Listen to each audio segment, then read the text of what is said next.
Hey everybody, welcome to Raising Vibrations. So today's video, I want to talk to you about the new moon in Cancer. I want to be talking about the Neptune retrograde that just recently took place. And I want to be also talking about the Mars conjunct Uranus transit that's coming up. And tying this all into the Saturn retrograde. So a lot of retrogrades, a lot of conjunctions that are in the sky right now. So that's what I want to be addressing. That's our roadmap today, okay? Quick announcement though, workshops. I'm going to leave a link in the description. There are some spaces still left and you can join these workshops. What I want to do in these workshops is give you very practical and grounded and down to earth tools that you can utilize every single day around Uranus, Chiron, and Saturn. And the significance, the reason why I feel that these are important is that there's lots of information about these planetary systems and very little wisdom or integrative understanding of how these patterns actually play out in our lives. And so for a lot of us, we're like seeking to understand these things, these planetary systems, but we're missing a deeper layer. So that's what I want to achieve with these workshops. That's what I want to be giving you. There are some spaces. I probably won't be doing these workshops again. There's a link in the description. Click on it. It will take you to a page and you'll see I've done a video as well as given some written content around this as well. Okay. And I hope to see you in those workshops, and we'll be starting at the end of July. All right. Let's take a look at the astrology chart at the moment. And I'm going to get that up for us. There we go. Perfect. So this is the new moon that you can see. And the first place that I want to draw your attention to is right down to the bottom over here with this Venus new moon conjunction, right? Venus sitting at 22 degrees, the sun moon conjunction at 14 degrees, okay? This is important. And the reason why this is important is because this Venus signature here, you see Venus at the moment, where Venus is sitting at 22 degrees. Now, it won't actually show it on the chart because it's already past the 10-degree mark. But Venus, over the last couple of days, has actually been squaring the nodes. So Venus here sitting at 22 degrees, it was actually making this red line aspect to the nodes, right? This is the south and north node. You can see here that the new moon is making a square to the nodes now, okay? This is very, very important because Venus squared the nodes, and what it did was initiated the polarity between old relationship patterns that you have to yourself, as well as cultural relationship values that we would have had as societies and cultures. There would have been an interplay between what has really been emerging in the collective and in our individual lives, right? So we've had a new set of emotional responses, a new set of priorities around our values sort of coming into our lives.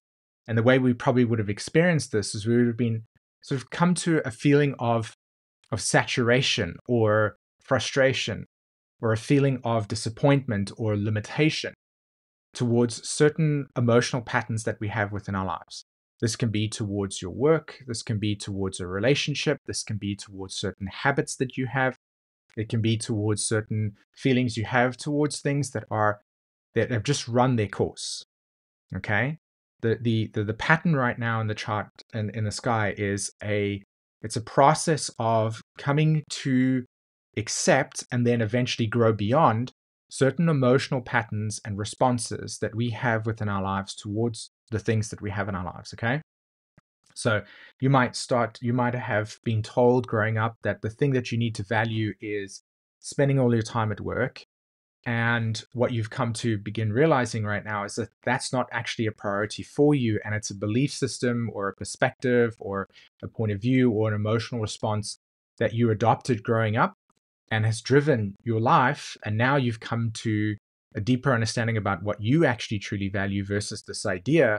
And you're making a shift. So that's what I mean when I say that we're in a sort of polarity between old emotional patterns that feel outdated, have run their course, and this dilemma of wanting to step into something fresh, step something into new. And so there's great growth opportunity, but you need to be able to consciously make that choice every single day to grow into this new emotional pattern. All right. So that Venus has been making this axis between the south and north node, and we've been feeling this kind of flip-flop, or the boat that's kind of being rocked on both sides. And the north node in Aries, the Chiron in Aries, Mars ruling those north node patterns, is asking you to come into a deeper emotional response and recognition towards values and the way that you actually want to live your life in accordance with what's right for you. So that's really what the evolutionary potential here is, I see with these patterns. Now, the sun and moon are coming into this alignment over here, and they're actually squaring the node. So Venus has moved out of the square. So we're like, okay, cool. Now that the sun and moon come into it, and so they illuminate what it is that you want to change and what you want to move forward with. So what you want to do with this energy pattern right now is start to consciously recognize and realize that in order for you to grow into new emotional patterns, you actually have to do that. You have to make those choices within yourself consistently every day, right? You need to prioritize new things within your life and start to feel the impact of these healthy choices that you know are good for you, okay?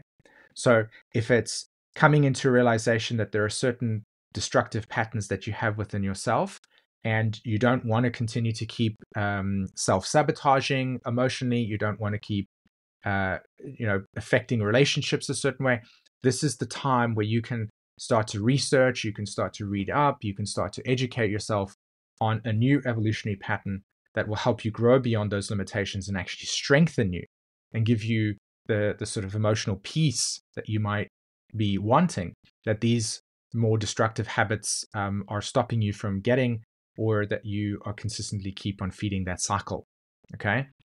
So this new moon is in a sense kind of initiating the Venus square the nodes. It's like saying, hey, we've completed the Venus square the nodes.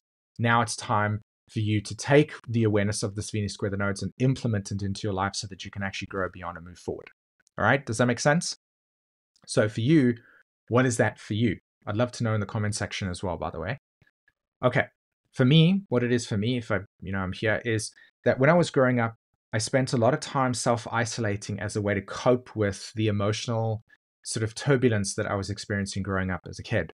And so often what tends to happen is that if I'm not necessarily paying attention to where that emotional pattern can come up in my life, it can take over. And if it takes over, it can take like a day where I notice myself feeling like wanting to withdraw as a way to feel safer in the world. Like, let's say, for instance, whatever gives me the impression or gives my body the impression it's not safe, it will naturally respond to that withdrawal energy.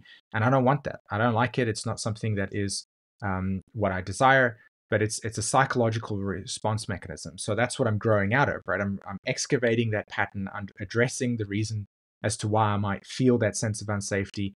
And then by addressing it, going deeper into those emotional parts of me, I can take out those roots and tend to them and nurture them and provide new, beautiful soil for me to repair that in a sense. So that's what you have. That's what we have at this opportunity right now. Okay. Now, this Venus archetype will be making an opposition to Pluto, and Pluto will be in retrograde as well. So you notice here that Pluto's at 1 degrees Aquarius, Venus is at, Mercury is at 5 degrees Aquarius. So there you see the opposition with Mercury already. Now I'm talking about Venus coming into that opposition. So what you will notice with this Venus-Pluto opposition is the point where you can eliminate these underlying patterns that no longer serve you. Okay, so now I know this. I know this emotional pattern. I've recognized it. I don't want it. This is where the planet's right now. When Venus moves into Pluto, it will give us the emotional sensitivity and intensity to see where the root cause was. And that's where we get an opportunity to kind of pull this out, right? We get to pull out these emotional patterns and deeply reflect on them, understand the significance of why they're there, and then emotionally work through them. And that's when you also get an opportunity to eliminate this pattern. When the sun, which is sitting at 14 degrees, makes an opposition to Pluto, that's when you will start to see a deeper awareness and vision emerge in your consciousness of what steps you can take to actually move beyond these emotional patterns. So the patterning goes like this. Mercury comes along and it starts to say, hey, over the last 2 to 3 days, here's where this dilemma exists. So you can see it intellectually. Venus will come along and it will start to say, this is how you can address and expose this pattern, see why it's not actually working for you, and make the decision to kill it, right? To cut it out, to excavate it, and to bring it to the surface. When the sun then comes into the opposition of Pluto, you will then have the illumination and the awareness to say, this is no longer good for me or healthy for me anymore. And that's when you'll make that commitment. So this whole entire new moon cycle is about essentially becoming aware, making the decision, and then eventually eliminating any emotional patterns that you know are not healthy for you and serve your best interests. Okay? So that's that. Now, the Mars-Uranus conjunction comes in and it says, hey, I also want to be part of this party. I also want to be able to help humanity liberate themselves from these deep internalized emotional patterns. Now, when you work with Taurus as an archetype, it is the psychological and emotional instinct in human behavior for self-preservation. So in psychotherapy, what happens is we have these things called defenses. And these defenses come up in our lives as ways to preserve something that is essentially, that we might perceive essentially to be too innocent to be destroyed. So a protection mechanism or defense will come in place and it will prevent any harm coming to some part of us that feels vulnerable, right? That feels, in a sense, too innocent for this world that can be very intense. In that self-preservation instinct, we also then develop a psychological set of words that inform this barrier. And these psychological words can be things like shame. They can be things like an underlying internal critic, like I'm not good enough, I can't do this, or I'm pathetic, I'm not strong enough for this. It can be things like an outward criticism. So the outer critic, everybody's bad, everybody will betray you, don't trust those people, because at some point something happened to you and you're kind of frozen emotionally with those patterns.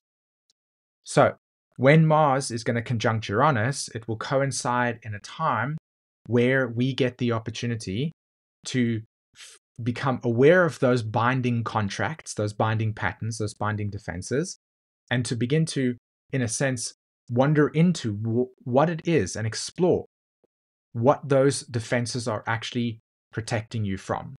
And you will probably find 9 times out of 10, this is just an underlying fear of vulnerability, right? The sense that this is dangerous. And oftentimes it is, right? When we're forming psychological barriers within our consciousness to protect us from experiences, it's often that we don't have the tools available to understand the experience, or we were too young to understand the experience, or the event or the experience was too much for us to process. And so it fragments us. So right now, this Mars-Uranus conjunction is saying, hey, if you really want to succeed at this whole Cancer, Capricorn, Venus opposed Pluto thing that I was talking about earlier, you really need to be able to come into a deeper and more empathetic relationship to yourself. And that is the Saturn-Mars sextile that's taking place here. You see it on this new moon, it's Saturn sextiling Mars. And so you can't come into sacred parts of yourself unless you recognize and treat it as it is sacred.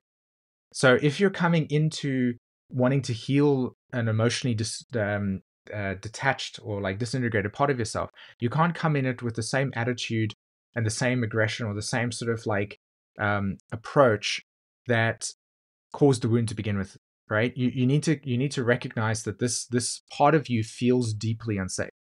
So you have to really come into, I would say, a conversation with people that you trust, that you can share small doses of the inner world that you experience.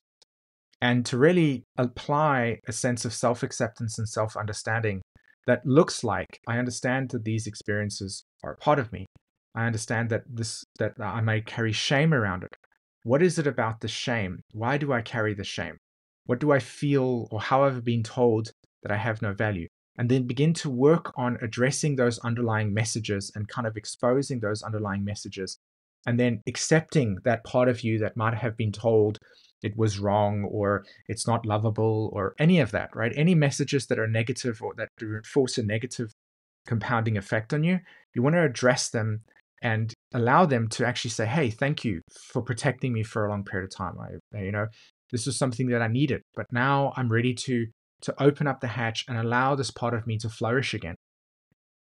So what I see here, especially with the Sun and Venus moving into Leo later on, is a deep renewal of emotional vitality, right? To come into a self-expression and creativity and to wonder again, to feel alive again. But you first have to de-armor the parts of yourself that have needed to be armored in order to protect you from experiences that, as I said, an earlier part of your life, or even what you may have experienced during your 20s and 30s, etc., right? For those of you that are a bit older, even 40s, 50s. So this is the patterning that I'm seeing over here. And as I said, I'm not very sort of like fluent in the solution making process. I think that's deeply unique for each of you. But what I do encourage you to do is utilize this energy right now to really go to parts of yourself and allow those parts to be revealed, even if they're painful, even if they're vulnerable, with somebody that you deeply trust or that you can open up to, and just kind of come into addressing the root cause of why those patterns exist within your life. So if you have been betrayed in your life, work through that betrayal dynamic until eventually you accept that, hey, life is going to have people that will betray you. But it doesn't mean that you should close your heart to every experience now because of preserving the feeling of being betrayed, right? It's not fun to be betrayed, obviously. But shying away from opening up to any relationships because you're wanting to avoid that emotional response is not the best way either. And that's where I'm kind of going with the signature at the moment. So that's what the Mars Uranus is wanting to do. It wants to open it up and decentralize it, break it open and say, hey, there's a new way that we can address and approach these situations. We don't have to do it in the old ways, okay? All right. So, I mean, that's pretty much it. Jupiter in Gemini is just kind of going through things and just being like, hey, let's be more vocal, let's be more opening up to our experiences.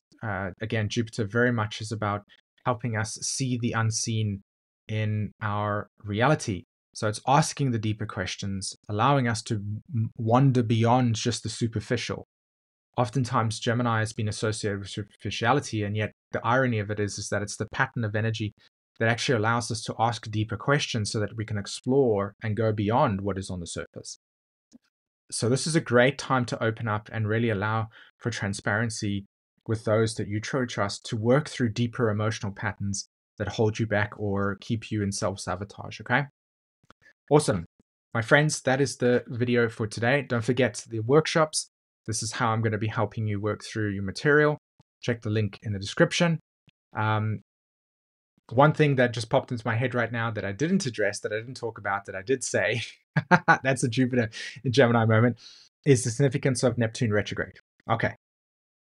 So both Saturn and Neptune in Pisces overall has to do with a collective disillusionment or disenchantment around old patterns and emotional myths and perspectives, taboos, ideologies, points of views that we have used in the past as ways to understand reality and life. Okay?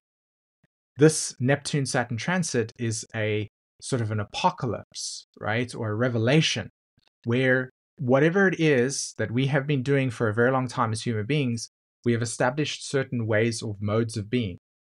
This planetary system is simply just bringing to a head the culmination of an entire evolutionary arc that is beyond these transits right now that have been going for like 2,000 years.